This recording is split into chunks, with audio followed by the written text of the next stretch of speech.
ब्रह्मांड में ऐसा कोई जीव नहीं जिसे दुख पसंद हो और जो दुख के लिए यत्न कर रहा हो, प्रयास कर रहा हो। और सृष्टि में ऐसा कोई जीव नहीं जो सुख की कामना नहीं कर रहा हो और सुख के लिए प्रयासरत न हो। परंतु इसके बावजूद हमारी दुख की इच्छा न होते हुए भी हमें दुख से मुक्ति मिल नहीं पाती है। क्षण भर के लिए तो कोई न कोई तत्कालिक जो दुख होता है, समस्या होती है, विपदा होती है, अमंगल होता है, भय होता है, किसी न किसी रूप में थोड़ी देर के लिए चला जाता है। लेकिन एक दुख चला जाता है, थोड़ी देर में ही दूसरा दुख आ जाता है। और सुख एवं आनंद के संदर्भ में भी यही है। थोड़ी देर के लिए कोई सुख, शांति, आनंद, प्रेम की अनुभूति हुई नहीं कि वह खंडित हो जाता है, उसके बीच में कोई दुख आ जाता है, कोई भय आ जाता है, कोई अमंगल आ जाता है, वह सुख बाधित हो जाता है। ये दोनों प्रत्येक जीव की कामना, इच्छा के विरुद्ध है, विपरीत है। और ये सृष्टि का सबसे मौलिक सत्य है, अस्तित्व का, व्यवहारिक अस्तित्व का शाश्वत सत्य है। तो यहां पर जो यक्ष प्रश्न है कि क्या दुखों से सदा सदा के लिए मुक्त नहीं हुआ जा सकता और आनंद में अखंड प्रतिष्ठा, अक्षय आनंद की प्राप्ति संभव नहीं है? अद्वैत वेदांत का इसमें स्पष्ट उत्तर है कि जब तक जो तुम्हारा द्वैत भाव है, जब तक ये अज्ञानमय जगत जो देह जड़ केंद्रित है, जब तक यह है, द्वैत भाव है, तब तक तुम्हारे दुखों से मुक्ति की कोई संभावना नहीं है। और इसी में जो दूसरा प्रश्न है कि आनंद, अखंड आनंद, अबाधित आनंद कैसे प्राप्त होगा, जो हमारी सबकी अपनी इच्छा है। आस्तिक हो या नास्तिक, निकृष्ट या उत्कृष्ट, सुख की इच्छा सबकी है, दुख कोई नहीं चाहता। हम सब भी, सन्यासी हो या गारहस्थ, कामी हो या रामी, त्यागी हो या महाभोगी, पापी हो या पुण्यात्मा, यह सिद्धांत शाश्वत है। ये समझ में आ जाए तो हमारे जीवन में बहुत सारी समस्याएं जो गुत्थियां हैं उनको सुलझाना आसान हो जाएगा। यह जान लो, इससे बचने का कोई उपाय नहीं है और ये कोई समस्या नहीं है। दुख से मुक्त होना और अखंड आनंद में प्रतिष्ठित होना सभी जीवों का अंतर्भूत स्वभाव है। लेकिन प्रश्न यह है कि यह कैसे उपलब्ध होगा, इसमें बाधा क्या है? तो अद्वैत वेदांत का स्पष्ट उद्घोष है कि जब तक तुम द्वैत भाव में हो और अद्वैत में प्रतिष्ठित नहीं हो जाते हो, अर्थात अद्वैत बोध जब तक तुम्हें नहीं हो जाता, तब तक तो तुम्हारे दुखों की आत्यंतिक निवृत्ति और परमानंद की प्राप्ति असंभव है। इस बात को गांठ बांध लो अपने मन बुद्धि में। जब तक तुम द्वैत भाव में हो और तुम अद्वैत भाव में अखंड रूप से प्रतिष्ठित नहीं हो, तब तक दुनिया का सारा धन तुम्हारा हो जाए, सारी सरकारें तुम्हारे इशारों पर चलती हों, दुनिया की सारी सेनाएं तुम्हारी रक्षा करती हों, दुनिया के सारी प्रेयसी और प्रियतम तुम्हें प्रेम ओढ़ेल रहे हों, फिर भी तुम्हें दुखों से मुक्ति दिलाने की कोई संभावना नहीं। ब्रह्मा विष्णु महेश एक नहीं, अनंत लोक अनंत ब्रह्मांड के ब्रह्मा विष्णु महेश सब लग करके भी तुम्हें, जब तक तुम द्वैत भाव में हो तब तक तुम्हें तुम्हारे दुखों की आत्यंतिक निवृत्ति और परमानंद की प्राप्ति, जो तुम्हारी मौलिक अभिप्सा है, वह प्राप्त कराने में सक्षम नहीं है। क्यों नहीं है? इसे जानने के पहले और इसके जानने के लिए यह जाने कि द्वैत का क्या तात्पर्य है। द्वैत भाव में होना और द्वैत से मुक्त होकर अद्वैत भाव में अद्वैत बोध में प्रतिष्ठा का क्या तात्पर्य है। द्वैत का शाब्दिक अर्थ है दो और अद्वैत का शाब्दिक अर्थ है दो नहीं। अब यहां पर ये एक विशद दर्शन है, सीधा एक नहीं कहा जा रहा है। एक होते ही दो की संभावना बन जाती है, तो दो का निषेध करने पर जोर है अद्वैत वेदांत के दर्शन में। तो क्या तात्पर्य है कि मैं एक हूं, मैं स्वामी सच्चिदानंद सरस्वती नामक का ये प्राणी हूं, एक मेरा सत्य है, मैं अपने को मान रहा हूं, अपने सुख दुख के लिए जी रहा हूं, मर रहा हूं, प्रयासरत हूं, और मुझसे बाहर एक जो दूसरा जगत है दृश्य के रूप में, ये मकान दुकान जगत पंचभूत सूर्य चंद्र तारे शत्रु मित्र परिवार परिजन ब्रह्मांड में जो कुछ भी एक मुझसे परे जगत है, एक मैं हूं, एक हो गया हाँ जी मैं हूं, और मुझसे परे ये जगत है। समस्त जो चराचर जगत है इसमें कुछ के प्रति मेरा द्वेष है, जिनका तिरस्कार और त्याग करना चाहता हूं। जो दुख देने वाले हैं उनके प्रति तिरस्कार का द्वेष का भाव है, और जो मुझे सुख दे रहे हैं, देने की संभावना है, उनके प्रति मेरा राग है। ये समस्त संसार की जो जीवन सरिता है, इन दोनों किनारों से राग एक किनारा और द्वेष दूसरा किनारा। राग किसके प्रति? जो हमें वस्तु, मुझसे बाहर वाली वस्तु, दूसरा जो जगत है, वो चाहे मेरी संतान हो या मेरा शरीर भी हो, मुझसे बाहर मेरे अपने सगे संबंधी हो, मित्र हो और संपूर्ण संसार हो, तो जो मुझे सुख देते हुए दिखते हैं, सुख के साधन दिखते हैं, उनमें मैं आसक्त हूं, उनके लिए मैं बेताब हूं, तड़प रहा हूं उन्हें पाने के लिए। और जो मेरे दुख के कारण हैं, दुख के स्रोत हैं, उनसे द्वेष है, उनसे मुक्त होना चाहता हूं, और इसी के लिए नित्य प्रति मैं क्रियमान हूं, प्रयासरत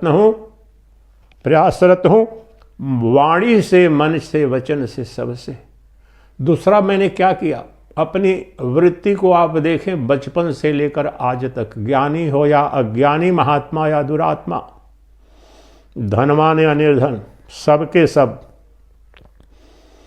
राग द्वेष की सरिता से, ये राग द्वेष के दो किनारों के बीच ये जीवन सरिता, कुछ का तिरस्कार त्याग, उससे मुक्ति, और कुछ में आसक्ति है मेरी।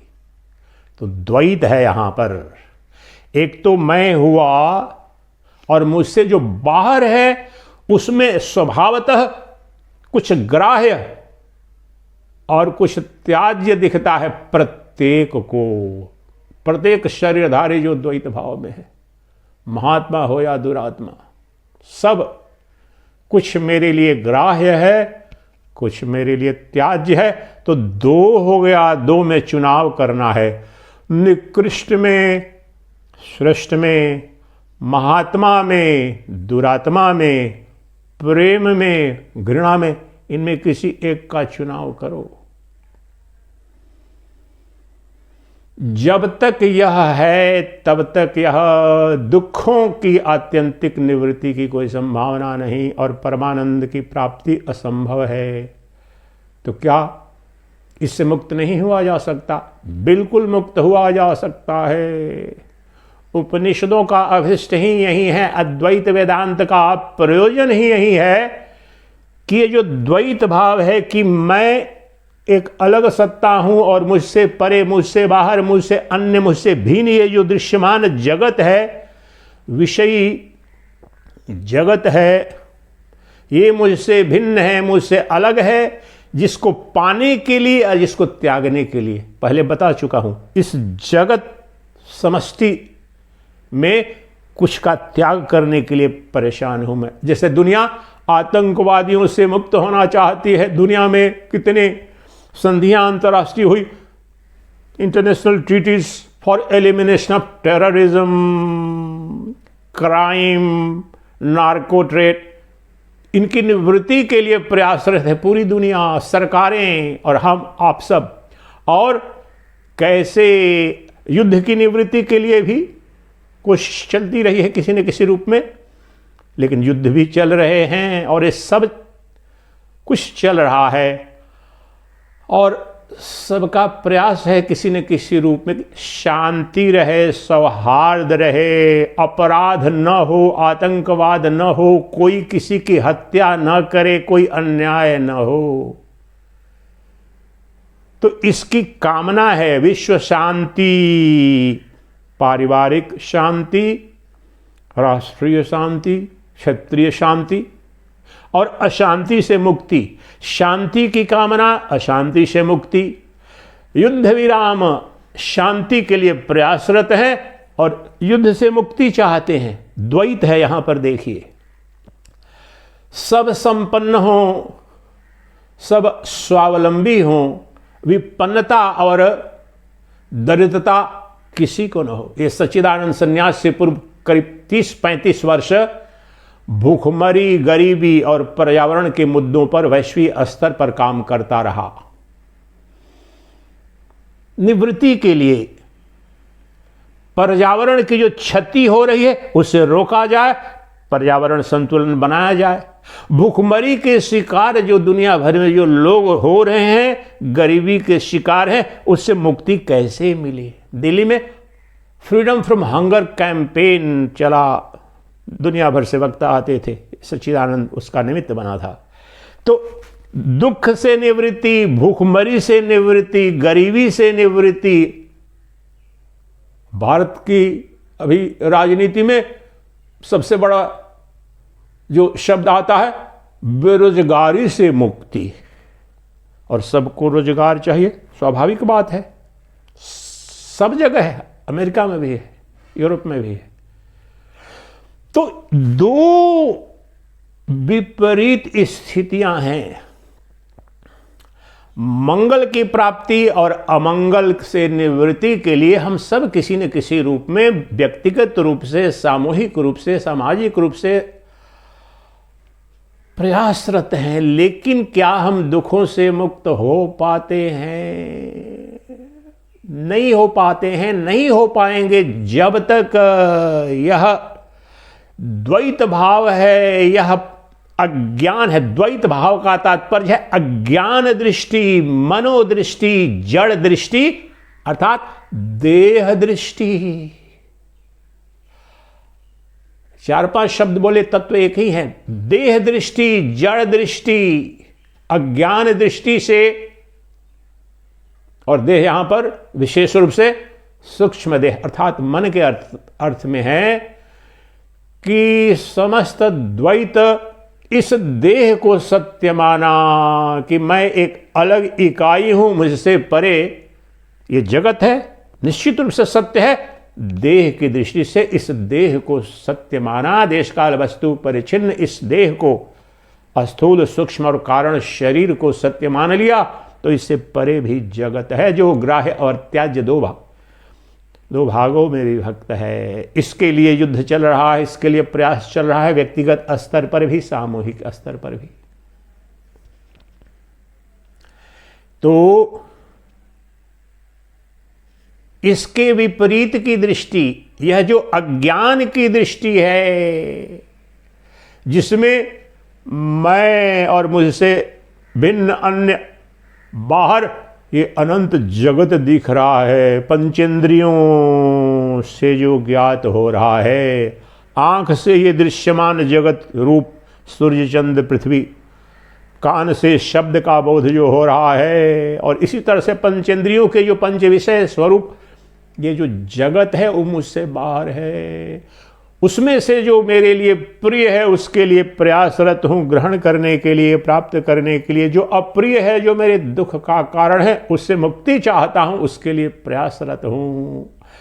तो जब तक यह देह दृष्टि है, अज्ञान दृष्टि है, जड़ दृष्टि है, जहाँ पर एक नहीं दो है, तब तो दुनिया के सबसे बड़े धनवान, सबसे बड़े शक्तिशाली हो जाए, दुनिया के सभी लोग भी लग जाएं, ब्रह्मा विष्णु महेश इंद्र सभी देवी देवता तुम्हारी रक्षा करने में भी लग जाएं, अखंड मंगल की संभावना फिर भी नहीं होगी।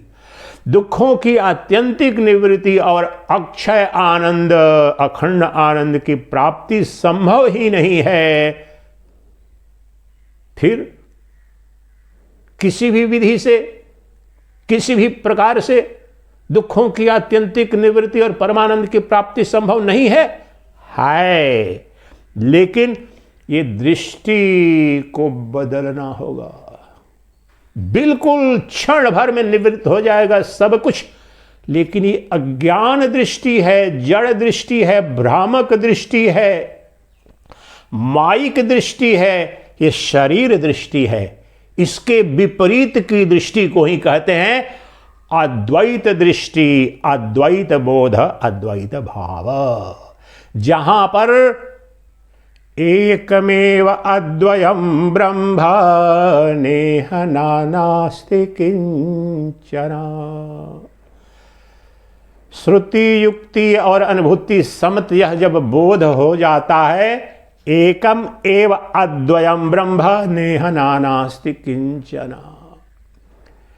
एक अद्वितीय सच्चिदानंद घन ब्रह्म ही सदवस्तु है, शाश्वत है, सनातन है। उससे भिन्न, उससे परे कुछ भी नहीं है। उसी में यो नानात्व रूप, द्वैत रूप जो जगत और जगत की वस्तुएं प्रतीति मात्र हैं, स्वप्नवत दिख रही हैं, वह जो एकमेव अद्वयम् ब्रह्म नेह नानास्ति किंचन, वह एक अद्वितीय समस्त नानात्व से मुक्त जो परब्रह्म परमात्मा है, मैं वही हूं और सब कुछ वही है और सब वही है, और वह एक है, अद्वितीय है। केवल श्रुति का प्रवचन सुन लिया उपनिषदों का, उससे हो जाएगा? नहीं, यात्रा वहां से प्रारंभ होगी। युक्ति से बुद्धि में गहराई में ये समझ में जब आ जाए, युक्ति सम्मत तो प्रवचन सुना, अध्ययन किया शास्त्रों का, गुरु का श्रवण किया, फिर युक्ति से चिंतन मनन किया, निधि ध्यासन किया, और फिर निधि ध्यासन के पश्चात उस अद्वैत तत्व का जो नित्य उपलब्ध है, एकमेव अद्वयम् ब्रह्म, वह जो अद्वितीय ब्रह्म है वह नित्य उपलब्ध है, सर्वत्र उपलब्ध है, सब में उपलब्ध है, सर्वनामेन सर्वरूपेण उपलब्ध है। उस एक अद्वितीय तत्व का, वस्तु का, उस अद्वितीय पदार्थ का जब तक बोध नहीं हो जाता, बोध का तात्पर्य है अनुभूति, साक्षात अपरोक्षानुभूति जब तक नहीं हो जाती है, अर्थात जो दिख नहीं जाता है, तब तक तो हमारे दुखों की आत्यंतिक निवृत्ति और परमानंद की प्राप्ति स्वरूप मोक्ष संभव नहीं है। इसलिए समस्त अद्वैत वेदांत का जो प्रयोजन है, हमें वर्तमान की अज्ञान की अवस्था, जो द्वैतात्मक अवस्था है, द्वैत की स्थिति है, भ्रांति की, अज्ञान की जड़ केंद्रित स्थिति है, उससे निकाल करके बुद्धि में घटना घटती है, कहीं शारीरिक रूप से नहीं जाना है, और यह जान लेना कि मैं शरीर नहीं, शरीर है तो द्वैत है, मैं शरीर नहीं। इस शरीर के अंदर और ब्रह्मांड के जितने शरीर हैं सबके अंदर जो चैतन्य सत्ता है, जो प्रकाशक तत्व है, सबका जो अधिष्ठान है, जो आत्म सत्ता है, वही परमात्म सत्ता है। और वही देह नाना एकमेव अद्वयम् ब्रह्म नेह नानास्ति किंचन, जिसमें नानात्व नहीं है, जिसमें द्वैत नहीं है, जो सदा त्रिपुटी से मुक्त है, वह परमात्मा ही मेरा स्वरूप है और मैं ही वह हूं। और मुझमें न कुछ ग्राह्य है, न त्याज्य है, न मुझमें काल है, न देश है, न वस्तु है। मैं सदा एक अद्वितीय तत्व ही सदा था, सदा हूं, सर्वदा हूं, सर्वत्र हूं। इस तत्व को गहराई में समझने के लिए आज अष्टावक्र गीता के द्वितीय अध्याय का एक श्लोक लूंगा, 16वां श्लोक। लेकिन इसके पहले कि उस श्लोक पर आए, आपको इस द्वैत अद्वैत के संदर्भ में परमहंस सुखदेव मुनि का एक मंत्र, एक श्लोक बताता हूं कि वो क्या कहते हैं। वो परमात्मा, वो परमेश्वर, वो परब्रह्म जो एक है, अद्वितीय है, नित्य मुक्त है, परमात्मा को भी कोई दुख है क्या? परमात्मा को भी कोई बंधन है क्या? कम से कम जो हमने पढ़ा है और जो पढ़ रहे हैं, ऐसा उद्घोष है कि परमात्मा जो है एकमात्र नित्य मुक्त है, समस्त दुखों से, समस्त अभावों से, समस्त भय से, जन्म मृत्यु व्याधि रोग अमंगल सबसे मुक्त परब्रह्म परमात्मा है। वह परमेश्वर है, वह भगवान है। तो वो कौन है, कहाँ है? अगर है भी वह तो कहीं किसी अन्य लोक में है, तो मैं क्या करूं? अभी मनुष्य की इतनी गतिविधि हुई, इतनी प्रगति विज्ञान की हुई, तो मंगल ग्रह पर कुछ छोड़ रहे हैं, चंद्रमा पर कुछ दशक पहले पहुंचे भी किसी किसी रूप में, तो उससे क्या अंतर पड़ जाएगा? नहीं, वह जो एक अद्वितीय, जो सच्चिदानंद घन ब्रह्म है, जो नित्य मुक्त है, वह किसी अन्य लोक में नहीं, वह सर्वत्र है, सर्वाधिष्ठान है, सर्वाधार है, और समस्त क्रियाओं में भी, समस्त बोधों में भी नित्य अभिव्यक्त हो रहा है। तो उसको पहले श्रीमद् भागवत, यहां देखिए उपनिषद नहीं बोल रहा हूं अभी, लेकिन उस श्रीमद् भागवत में जिसको बिल्कुल विशुद्ध अधिकांश लोगों ने मनोरंजन का विषय बना दिया है, वास्तव में है वह मनोभंजन का विज्ञान। श्रीमद् भागवत गीता परमहंस संहिता है, परमहंस विद्या है, ब्रह्म विद्या है, शुद्ध ब्रह्म विद्या है, लेकिन कथाओं के माध्यम से, सहज सरस रूप से। लेकिन जो मनोभंजन और ज्ञान रंजन की विद्या है, मनोभंजन और ज्ञान रंजन की जो विद्या है, ब्रह्म विद्या, उसको हमने अपनी वासनाग्रस्त चित्त से शुद्ध मनोरंजन का साधन बना दिया है। क्यों ऐसा कह रहा हूं? देखो क्या बता रहे हैं। उस परमात्मा को पाने के लिए, उस सच्चिदानंद घन ब्रह्म को प्राप्त करने के लिए, जानने के लिए, उनकी कृपा के लिए, उनके लोक में जाने के लिए जो भागवत कथा कराते हो, उस परमात्मा जिसके लिए तुम वह कर रहे हो, उसका स्वरूप क्या है? और मेरे उपनिषद के अनुसार नहीं बोल रहा हूं, शंकराचार्य के अनुसार नहीं बोल रहा हूं, जो परमहंस सुखदेव मुनि हैं जिन्होंने उसकी रचना की है, उनकी परिभाषा पहले सुनो, उसकी सरल व्याख्या करूंगा और फिर अष्टावक्र गीता पर और उसको द्वैत अद्वैत को समझने के लिए मांडुक्य कारिका का भी एक श्लोक लेंगे। तो वह अद्वैत स्वरूप जो नित्य मुक्त है, जिसमें दुख की कोई संभावना नहीं, अमंगल दुख लेस मात्र नहीं, जो आनंदम परमानंद स्वरूप जो परमात्मा है, परमेश्वर है, भगवान है, वह कौन है, क्या है? पहले उसकी परिभाषा तो बताओ। तो कहते हैं सुखदेव मुनि श्रीमद् भागवतम में,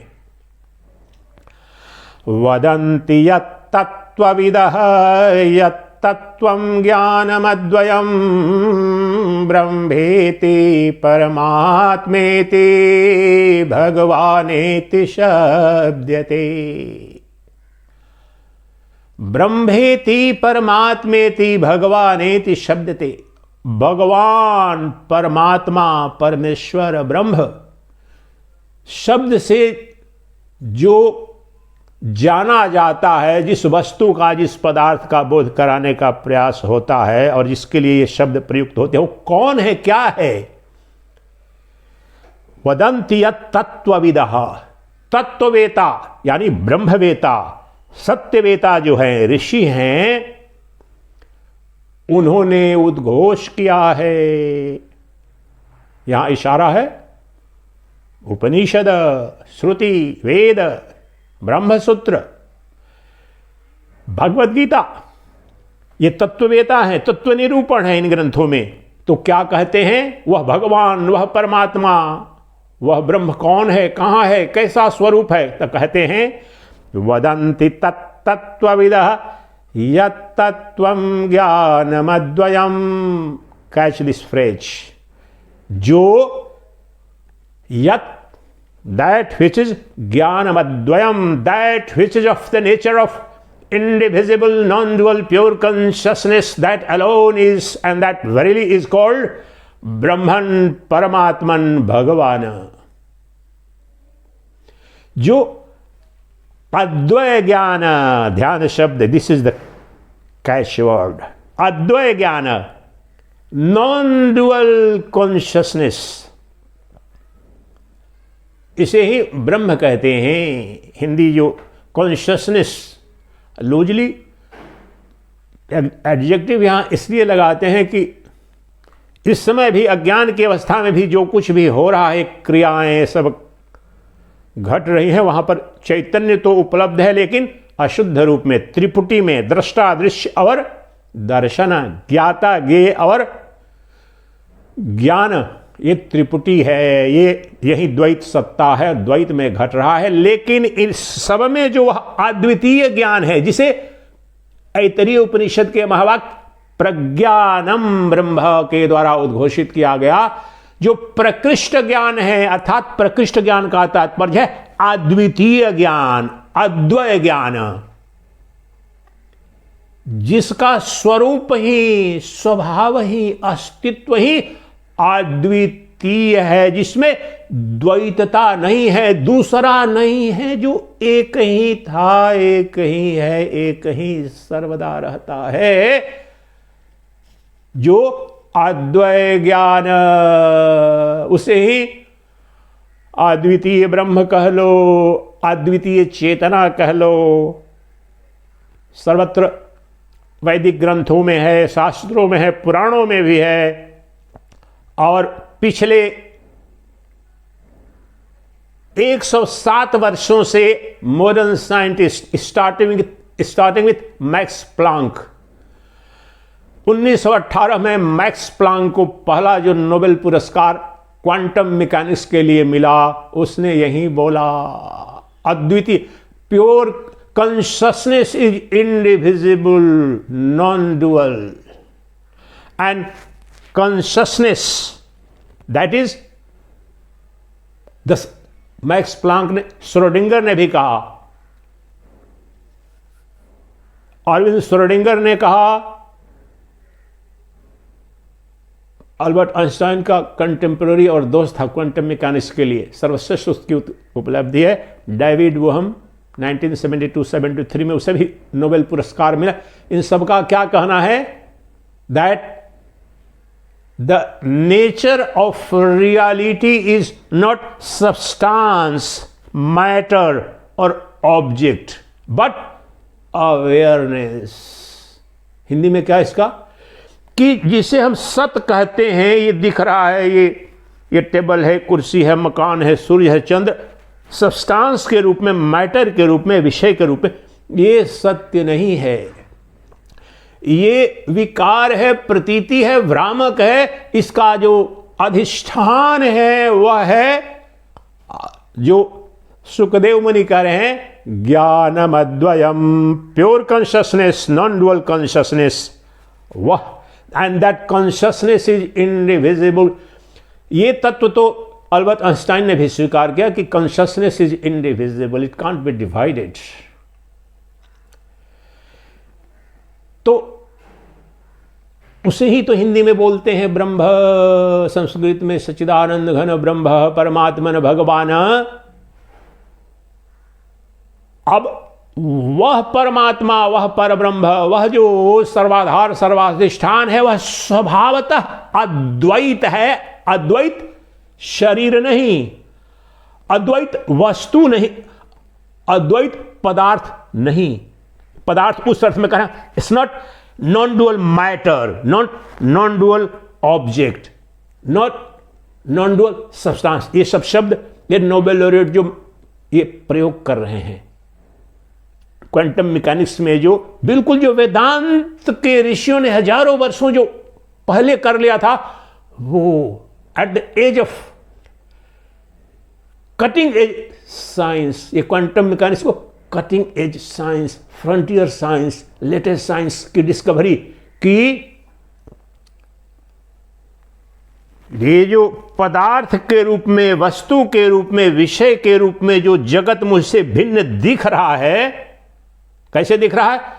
I am mind and the matter मुझसे बाहर है, ये द्वैत दिख रहा है। तो वो कहते हैं नो, द कॉन्शियसनेस को दूसरा शब्द क्वांटम मैकेनिक्स में किया जाता है universal mind, the sum. Schrodinger ने, ये शायद श्रोडिंगर की ही है ये पंक्ति, the sum total of all the minds is one mind.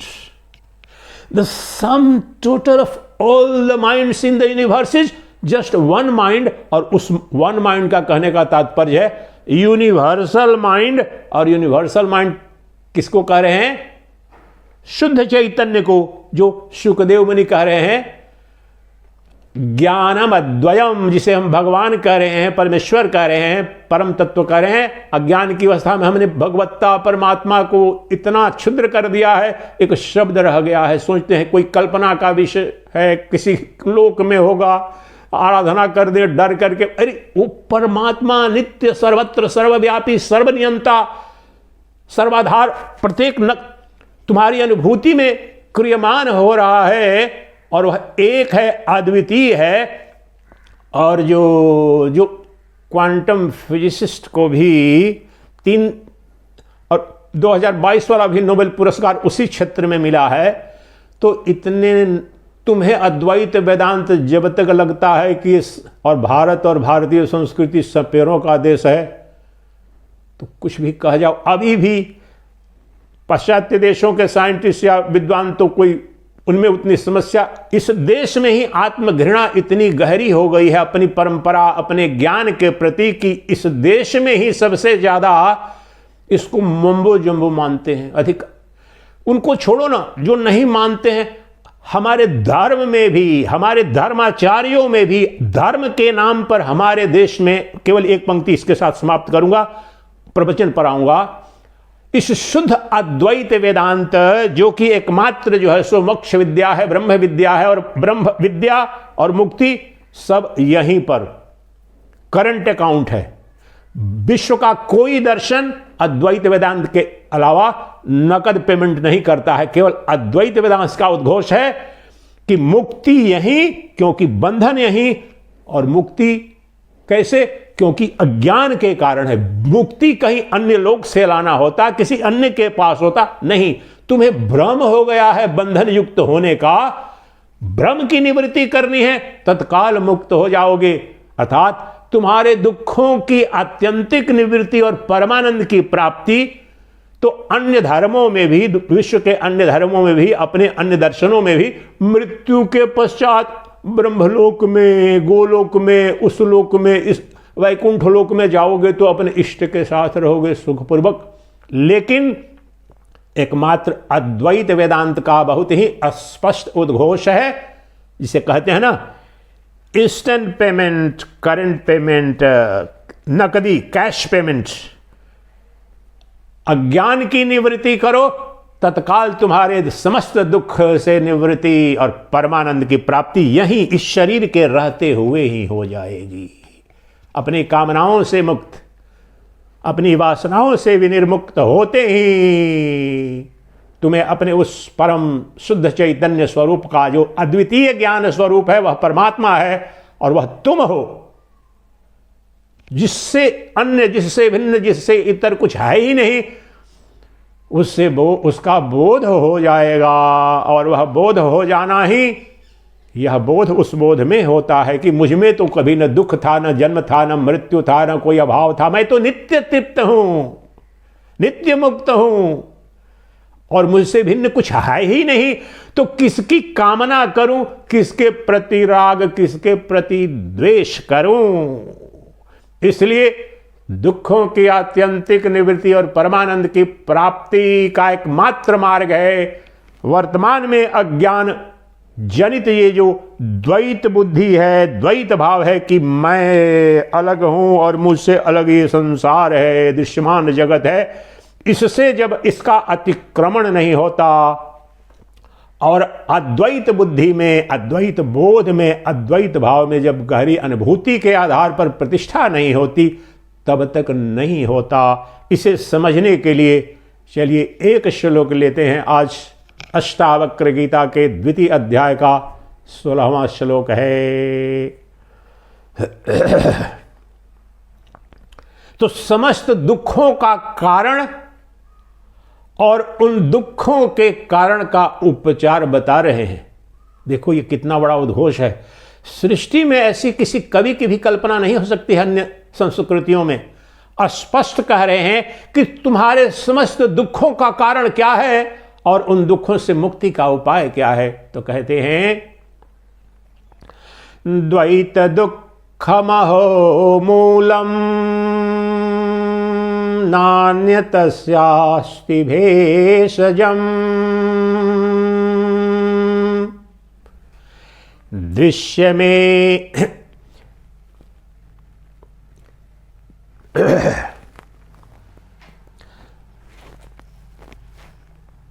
दृश्य में तन्मृषा द्वैतमूलमहो दुःखं नान्यतस्यास्ति भेषजम् दृश्य में तन्मृषा सर्वं दृश्य में तन्मृषा सर्वं एको हम चिदरसो अमलः।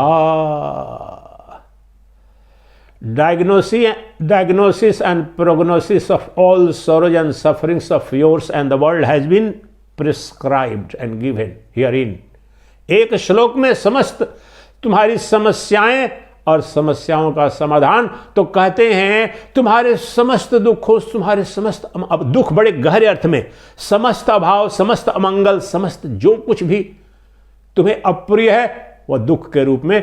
तो समस्त दुखों का मूल क्या है, जड़ क्या है, केंद्र क्या है, जननी क्या है? कहते हैं द्वैत मूलम अहो दुखम। अहो, और आश्चर्य की बात है इसलिए अहो, नोट ऑफ एक्सक्लेमेशन, दुनिया का सबसे बड़ा आश्चर्य। दुनिया के समस्त दुखों का, मेरे जीवन के समस्त दुखों का एक ही कारण है, एक ही मूल है और वह है द्वैत भाव। द्वैत मूलमहो दुःखम नान्यतस्यास्ति भेषजम। भेषजम उसकी कोई औषधि नहीं, रेमेडी नहीं, कोई दवा नहीं है सिवाय इसके कि उस भाव, उस बोध जो भ्रामक है, अज्ञान जनित है, उस द्वैत भाव से मुक्त होकर के और दृश्य में तन्मृषा सर्वम एको हम चिदरसो अमलः। दृश्य में तन्मृषा सर्वम, ये समस्त जो दृश्यमान जगत है, जो मुझसे बाहर द्वैत के रूप में दिख रहा है, मैं अलग और मुझसे बाहर, मुझसे भिन्न, मुझसे परे, ये जो जगत दृश्य में तन्मृषा सर्वम, एक दृश्य नहीं, दो दृश्य नहीं, सभी दृश्यमान जो वस्तुएं तुमसे भिन्न, तुमसे परे जो दिख रही हैं, इनको जानो इनका बोध करो कि सब के सब मृषा, they are false appearances, they are केवल प्रतीति है, ये सब माइक है, इनकी कोई सत्ता नहीं, ये मुझसे ही और मुझ में ही प्रतीत हो रहे हैं। स्वप्नवत दृश्य में तन्मृषा सर्वम। तो समस्त दुखों का मूल कारण ये द्वैत भाव है और इसका दूसरा कोई उपचार नहीं है, इसका एकमात्र उपचार है इस द्वैत भाव से मुक्ति और अद्वैत भाव में प्रतिष्ठा, अर्थात यह पता चल जाना, श्रुति युक्ति और अनुभूति सम्मत यह बोध हो जाना, अनुभव हो जाना, ज्ञान हो जाना।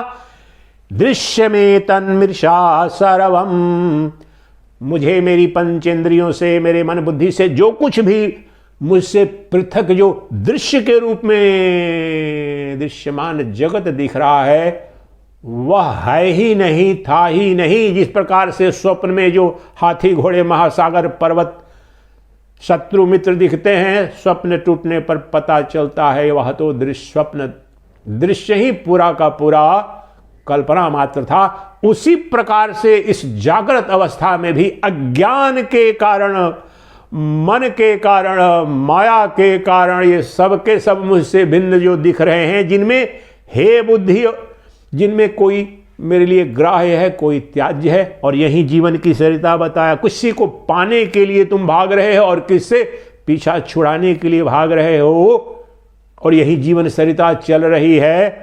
ये दोनों के दोनों अज्ञान में है, भ्रम में है, भ्रांति में है, क्योंकि शरीर को तुमने सत्य मान लिया, शरीर को अपना मान लिया, मैं शरीर हूं यह मान लिया। लेकिन शरीर के अंदर जो शरीरी है, देह के अंदर जो देही है, प्रत्येक क्षेत्र में जो क्षेत्रज्ञ है, वह अद्वय ज्ञान स्वरूप जो परब्रह्म परमात्मा है, जब तक वह अनुभूति में नहीं आ जाता, जब तुम्हें यह जान नहीं लेते कि मैं और मुझसे भिन्न जो कुछ भी दिख रहा है, सभी जीव जगत में सब एक अद्वितीय ज्ञान हूं, दूसरा कोई है ही नहीं, और मेरा स्वरूप क्या है ये महत्वपूर्ण है, यहां समझना पड़ेगा। दृश्य में तन्मृषा सर्वम, समस्त दृश्यमान जो जगत है मुझसे जो भिन्न है, परे है, अन्य के रूप में दिख रहा है, जिसके लिए भाग रहा हूं और जिससे भाग रहा हूं, बता चुका हूं, इसको ध्यान से समझें गहराई में। आप सुबह से शाम तक अपनी दिनचर्या देखें, किसी से भाग रहे हो और किसी के लिए भाग रहे हो, यही जीवन है। इन दोनों से मुक्ति का एकमात्र उपाय है। ये न कुछ भागने के लिए है और न कुछ किसी के पीछे भागने की कोई आवश्यकता है, न किसी से भागने की आवश्यकता है, क्योंकि ये सब कल्पित है। तो सत्य क्या है महाराज? सत्य मैं हूं, यह जानो। जब तक यह बोध नहीं हो जाए कि मैं एक अद्वितीय, अब मेरा स्वरूप क्या है, क्या बोध हो जाए महाराज? तो कहा दृश्य में तन्मृषा सर्वम एको अहम चिद रस अमलः, ये चार शब्द जाने। ये हमारा परिचय है, हमारा स्वधर्म है, हमारा स्वभाव है, हमारे गुण कर्म है, हमारा गुण धर्म है, जो अद्वैत स्वरूप है, जिसका निरूपण वहां श्रीमद् भागवतम में शुकदेव मुनि कर रहे हैं, जिस तत्व का निरूपण क्वांटम फिजिक्स कर रहे हैं। The pure consciousness being the only non dual reality, fundamental reality, the rest mayor imagination and super imposition. जिस यूनिवर्सल माइंड की बात हो रही है, वह जो शुद्ध चैतन्य, उसका परिचय बताओ तो महाराज। The sum total of all minds is one mind, वह शुद्ध चैतन्य है, वही ब्रह्म है। उसका क्या स्वरूप है? एक चिद रस अमलहा, ये चार और चारों एक साथ हैं। ये मेरे परिचय हैं, तुम्हारी आत्मा के परिचय हैं। मैं एक शब्द का यहां तात्पर्य है अद्वितीयता का उद्घोष है, यानी मुझसे परे, मुझसे भिन्न, मुझसे अन्य न कुछ था, न है, न होगा। मैं स्वभाव से शुद्ध बोध हूं, अद्वितीय ज्ञान मात्र हूं। I am of the nature of pure awareness, therefore I alone am the fundamental reality, और मुझ में जो अन्य के रूप में भासता हुआ जो मुझसे भिन्न द्वैतात्मक जगत दिख रहा है वो स्वप्नवत है, वो प्रतीति मात्र है, मेरे मन की कल्पना है, वो माइक सत्ता है। ये तात्पर्य यहां पर एक का। मैं एक हूं, मिट्टी एक है, उदाहरण से समझ ले। ये चार शब्द ही समझना है। ये हमारा परिचय जो नित्य समस्त दुखों से जो मुक्त है और आनंद स्वरूप है, उसका क्या स्वरूप है महाराज? तो अभी देखो, हमने अपने को शरीर माना, देह माना, तो हम एक नहीं। मैं, मेरे जन्म देने वाले माता पिता, बंधु बांधव, भाई सगे संबंधी, मित्र शत्रु, ये इतना संसार, चर अचर, ये सब कुछ, और इतने हो गए। ये अज्ञान की अवस्था है। लेकिन ये शरीर की दृष्टि, अज्ञान की दृष्टि से ये द्वैत है। लेकिन ज्ञान जब हुआ, जाना मैंने, तो मैं एक अद्वितीय ज्ञान स्वरूप हूं। और उसका और तो दो तीन लक्षण बताओ। यही तो एक हूं, चिद स्वरूप हूं, दैट इज प्योर कॉन्शियसनेस। चैतन्य सत्ता हूं, प्रज्ञान सत्ता हूं, आत्म सत्ता हूं। I am of the nature of pure consciousness. यही सुखदेव मुनि बोल रहे हैं वहां पर, यही उपनिषद बोल रहे हैं। शुद्ध बोध स्वरूपोहम केवलोहम सदा शिव। तो मैं एक अद्वितीय शुद्ध बोध स्वरूप हूं, अद्वितीय ज्ञान स्वरूप हूं। अगला, चिद रसो अमल। रस शब्द यहां पर, रस का यहां गहन अर्थ है अमृत स्वरूप। जो आप कभी भोजन करते हैं, कुछ ऐसा अनुभव बोलते ये तो अमृत जैसा लग रहा है, तो आनंद, रस का यहां तात्पर्य है आनंद। और ब्रह्मांड में, जगत में जितनी भी प्रेम की, सुख की, इंद्रिय, भौतिक, सांसारिक जितनी अनुभूतियां हैं, इसी की क्षुद्र कणिकाएं हैं, रश्मियां हैं। तो वह मेरा परिचय, मैं एक अद्वितीय शुद्ध बोध स्वरूप हूं। रस अमल, अखंड अक्षय आनंद मेरा स्वरूप है। और मैं अमल हूं, I am always pure, free from all tents. मैं निरंजन हूं। अमल, मल अर्थात दोष, दूषित, अशुद्ध, लेकिन मैं नित्य शुद्ध बुद्ध स्वरूप हूं। वस्तु एक है, वो क्या है? शुद्ध चैतन्य, अद्वितीय ज्ञान। उसे ही, वही तुम्हारी अंतरात्मा है, वही तुम्हारी प्रत्यगात्मा है। ब्रह्मांड के सभी जीवों की अंतरात्मा, प्रत्यगात्मा जो है, क्षेत्रज्ञ के रूप में जो बैठा है भगवान कृष्ण, जो भगवद गीता में कहते हैं, उसी का निरूपण कर रहे हैं। वह अद्वितीय है, जो भगवान शंकराचार्य जो विवेक चूड़ामणि में कहते हैं, एकमेव अद्वयम ब्रह्म नेह नानास्ति किंचन।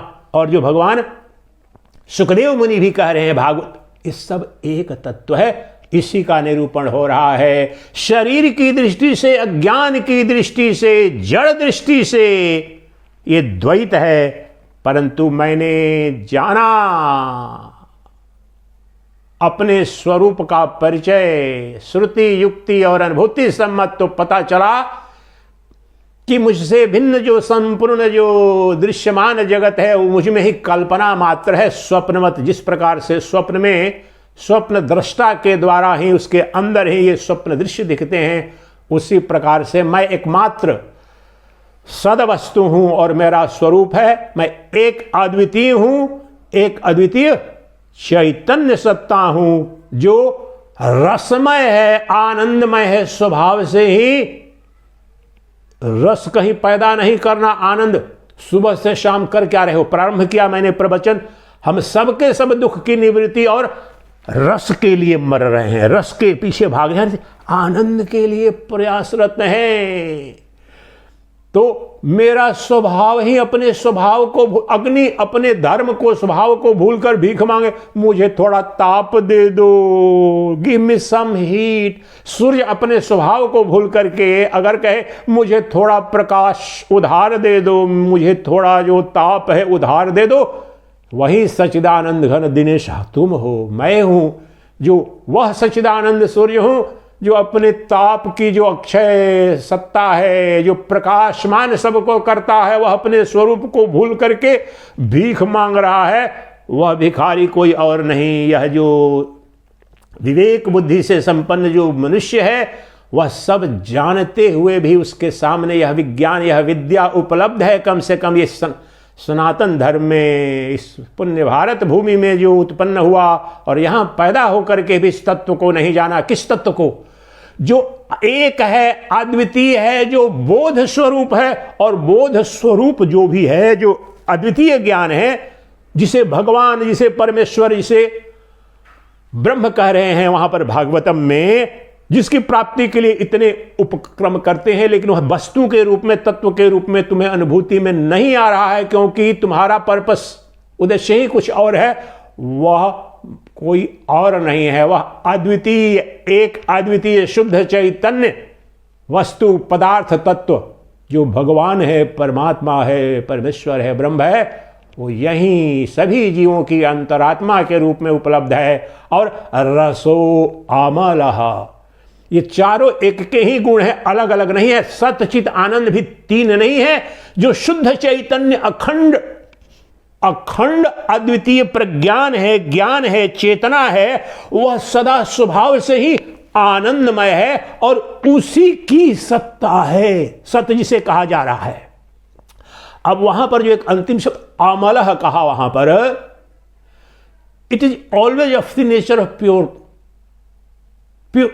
It's free from all impurities. क्या बताना चाह रहे हैं? अभी वर्तमान में जिसको मैंने अपना माना है, ये देखो बड़ी गहरी बात है, संक्षेप में यहां समझो।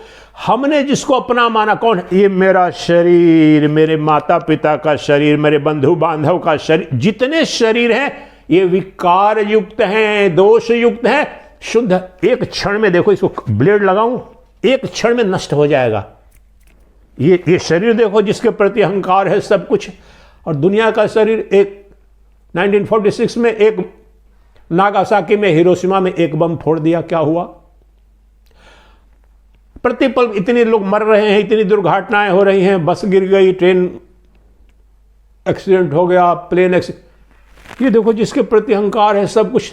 अब यहीं पर एक ब्लेड से काटो, रक्त स्रावित हो, कितना दूषित। एक दिन स्नान न करो, बदबू आती है। लेकिन इसके विपरीत जो मेरा जो शुद्ध चैतन्य स्वरूप है, जो आत्मसत्ता है, आमलः, यहां बताना यह चाह रहे हैं, जो मल युक्त होगा उसमें अखंड आनंद, शाश्वत अस्तित्व बनने की कोई संभावना नहीं है। ये गहरा महाविज्ञान है। एक एक शब्दों पर एक एक दिन व्याख्या कर सकता हूं और किया जाना चाहिए, तब गहराई में समझ में आता है। तो तात्पर्य यह है, जो अमल होगा अर्थात जो शुद्ध होगा वो स्वभावतः असंग होगा। और अब शरीर पर आओ।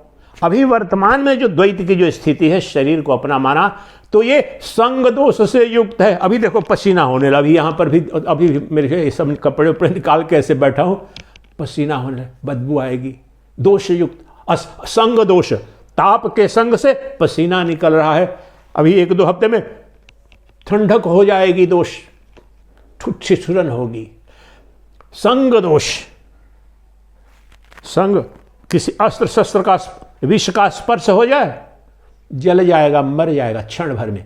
तो जो असंग होगा, कोई जिसे स्पर्श नहीं कर सके, वही शुद्ध होगा। जो शुद्ध होगा वही नित्य होगा, निर्गुण होगा, निर्विकार होगा, वही शाश्वत होगा और वही रस स्वरूप होगा। कहना यह चाह रहे हैं, जो तुम्हारी कामना है, मेरी कामना है, सभी जीवों की कामना है कि अखंड आनंद, अक्षय आनंद, अनंत अद्वितीय प्रेम और सौंदर्य की जो कामना है,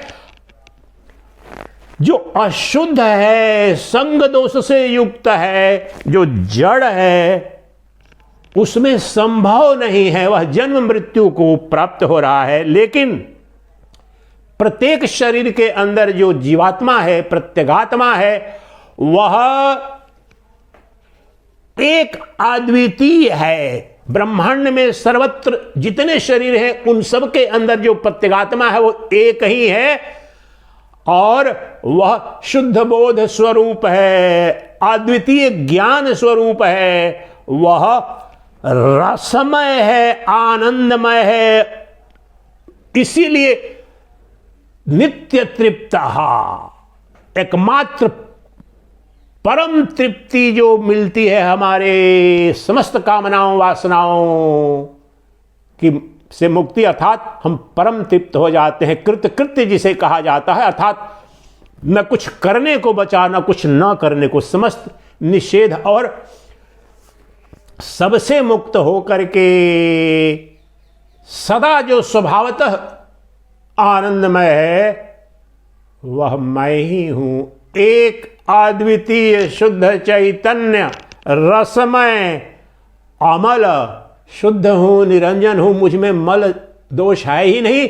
और इस शरीर को देख लो, सब इसके विपरीत वाले धर्म हैं। ये शरीर, मेरा शरीर, और ये जगत मुझसे बाहर, सब एक नहीं, द्वैत है। मेरा शरीर है और माता पिता परिवार, दुनिया में जितने शरीर, ब्रह्मा विष्णु, ये जितने शरीर राम कृष्ण भी आए, सब आए गए, वो सत नहीं था। तो शरीर असत है और जड़ है, विकारी है, दोषयुक्त है। इसके विपरीत उस शुद्ध चैतन्य एक अद्वितीय और द्वैत, शरीर ही द्वैत है लेकिन शरीर ही अद्वैत है। शरीर और देह में ही और उस जड़ दृष्टि से ही द्वैत है, और द्वैत का जन्म है, मृत्यु है, द्वैत में रोग है, व्याधि है, द्वैत में अभाव है, भय है। लेकिन जो अद्वैत चेतना है, अद्वितीय जो बोध सत्ता है, वह तो रसमय है, आनंदमय है, प्रेम का अक्षय भंडार है और मुझे नित्य प्राप्त है। सभी जीवों की अंतरात्मा है वह, और उसमें दोष कभी आ ही नहीं सकता। निरंजन है, शुद्ध बोध स्वरूप है।